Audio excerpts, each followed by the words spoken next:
home. The object is not to entirely eliminate fire within the zone, but to ensure that fires that do start can't burn long enough or intensely enough to ignite other objects. The goal is simple: reduce the fuel, and the fire cannot continue. This property is a good example of how there's plenty of clearance on this property. From the irrigated lawn, it's essentially fire-free. It won't propagate the fire. It won't spread the fire. The surrounding landscaping is separated from the rest of the forest, and there's a mixed wood. So in this particular case, it's got plenty of clearance. The real issue on this house was the wood roof that they've changed out. The wood roof would have dominated the likelihood for ignition on this house. Reducing combustible vegetation adjacent to the home also helps to reduce the potential for a fire involving the house. Well, here we have an example of a home ignition zone that has a considerable amount of space between the house and the dense forest beyond. The home, as well as its surroundings, is part of the home ignition zone. And so the non-combustible walls and the non-combustible roof have very low ignition. Every potential heat source in the zone must be evaluated, even a neighbor's home. If multiple homes share ignition zones, then each home becomes a potential heat source that could ignite the other homes. Solving this problem becomes a shared concern requiring cooperation and planning. The home ignition zone empowers people and neighborhoods to take relatively simple steps to save their homes and communities, even from the most intense blazes. Perhaps the greatest vulnerability in the home ignition zone is the threat posed by firebrands. Jack was first introduced to the importance of firebrands igniting homes in 1977 as a young research scientist in Paddy Canyon, Montana. Initially, we could begin to see just a little bit of flame over this ridge, and at the same time could see some of the firebrand ignitions, those spot ignitions from the burning embers that were coming out of this fire, beginning to ignite on this hillside. The intense heat of a fire on the ridge generated swirling winds that carried and dropped burning embers on homes far in advance of the flames. We were right here on this road, so we were fairly close to this crown fire, a couple of 100 feet from this crown fire, and yet the radiation wasn't so intense to where it would have ignited the wood walls, because we're more vulnerable to the heat than what wood walls are. But there was this tremendous blizzard of burning embers coming out of this intense fire. Severe wildfires commonly generate firebrand blizzards. Like the Paddy Canyon fire, these blazes quickly race out of control.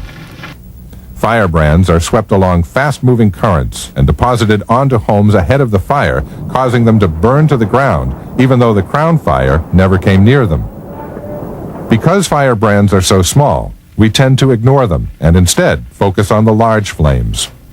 Ironically, we tend to pay a lot of attention to the flames that can be relatively close to the home and not ignite it, and ignore those things that don't bother us very much. Oh, they're highly inconvenient. If you're caught in an ember blizzard, having these embers on the back of your neck or burning small holes in your clothes is obviously not a great experience, but it's not mortally threatening to us. And yet this blizzard of firebrands can, just like snow, begin to collect and pile up in certain locations around the house. Our intuitions belie the truth. A tiny firebrand can be more devastating than a raging crown fire. But that doesn't mean that homeowners are helpless. If we consider a house as fuel and reduce the flammability of materials on and near it, we can protect against firebrands igniting our home. Vigilance begins with the roof, the most vulnerable part of the home to firebrands. The most flammable roofs, not surprisingly, are constructed of wooden shingles.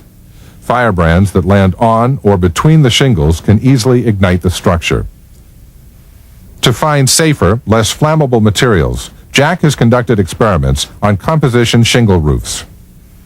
What I did was to pile pine needles. Actually, a lot of us gathered pine needles and put them on the roof to a depth of about 1.5 inches, and then we ignited it to demonstrate that the roof wouldn't ignite. It's somewhat dramatic to watch a surface fire spreading across a roof. It tends to be counterintuitive to our expectations, but you find that composition shingles just don't carry fire. Experiments have also been conducted on siding and deck materials. I'm looking at materials, for example, exterior plywood, wall siding, and wood decking that always ignite from the firebrands that I deposit on the deck. And then I look at other materials to see how they compare with regard to ignitions. Initial results have determined that fiber cement siding has proven to be non-flammable. Still, other areas around a home are vulnerable to catching fire.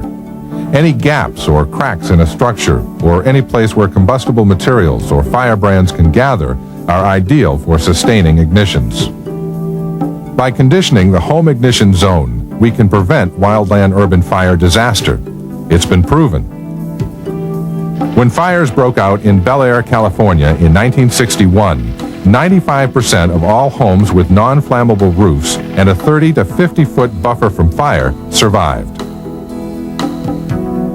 The 1990 Painted Cave fires in Santa Barbara, California experienced similar results.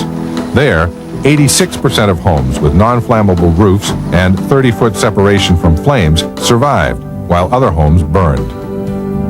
Scientists like Jack Cohen have dramatically changed our understanding of wildfire. We now better understand how homes ignite, and we possess the remedies to save our homes. But that raises a question. Why should people take responsibility for their property? Isn't that the job of firefighters? We can't rely on fire agencies to either keep the fire away or to keep our house from igniting.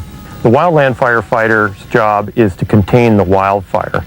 They go out and they remove vegetation to keep the fire from spreading, and thereby we contain the fire that way. Wildfires can quickly become so overwhelming that firefighters are unable to protect individual homes, so the burden must fall elsewhere. When we think about how homes ignite during wildfires and realize that it's the home ignition zone that determines the vulnerability of our home, and that by and large we own that, and that we're the only ones that can do something, that means that we are going to have to participate in this problem as homeowners. The good news is that home survival isn't an all-or-nothing proposition. We don't have to completely rebuild our homes or re-landscape our yards. The goal is to minimize ignitions during a wildfire in order to contain the fire. Preparation, however, must begin long before smoke appears on the horizon. We've got to do things before the fire ignites. Those things like seasonal cleanup of needles around our house, changing the roof, thinning out the forest that's next to our house. Those are the kinds of things that we can't do when the threat becomes imminent. Saving homes demands a fundamental change in our way of thinking. To coexist peacefully with nature, we must learn to be compatible with wildfire. We must realize that wildfire is inevitable in nature, but that destruction of our property is avoidable. We can save our homes. It's up to us.